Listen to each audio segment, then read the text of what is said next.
important hearing.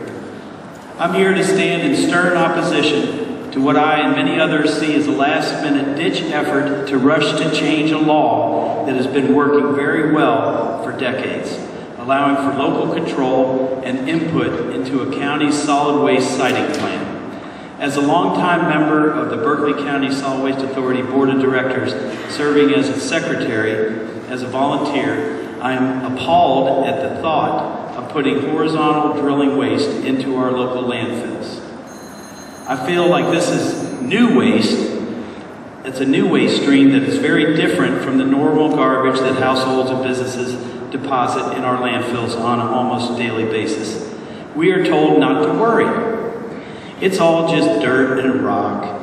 And if the DEP finds any other properties in the waste stream going forward, we are to trust them to update the rules to include any new findings on the waste stream.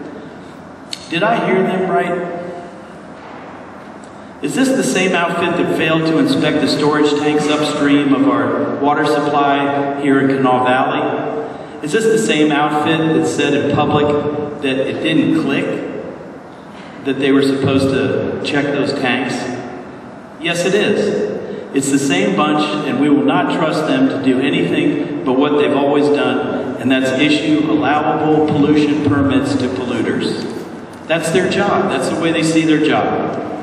When they passed the bill out of the Energy Committee last week, they based their testing on decades-old core samples from the GSA that showed very little radiation present.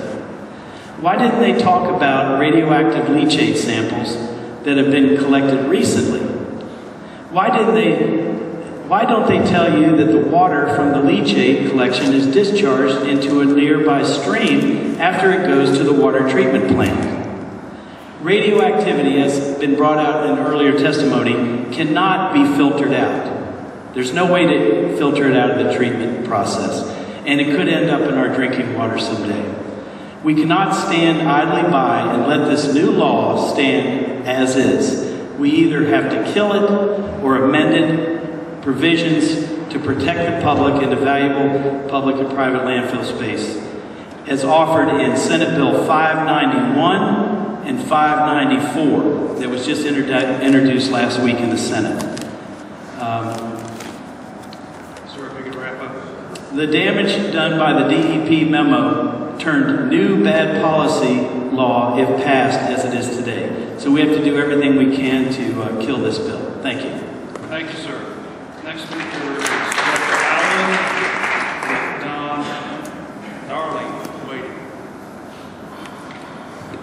Good afternoon. My name is Jeff Allen. I am the Executive Director of the West Virginia Council of Churches and the United Methodist Pastor. The West Virginia Council of Churches, in its 2014 public policy book, calls for the legislature to work to ensure that businesses working with Marcellus shale, and I quote, be responsible stewards to the air, land, and water where natural gas is extracted, processed, and delivered with special attention to water cycles and disposal of waste products. I am here today because I am concerned that House Bill 4411 allows unlimited amounts of gas well cuttings and drilling mud to be dumped in West Virginia commercial solid waste landfills and exceed the legally established tonnage caps. Not only does this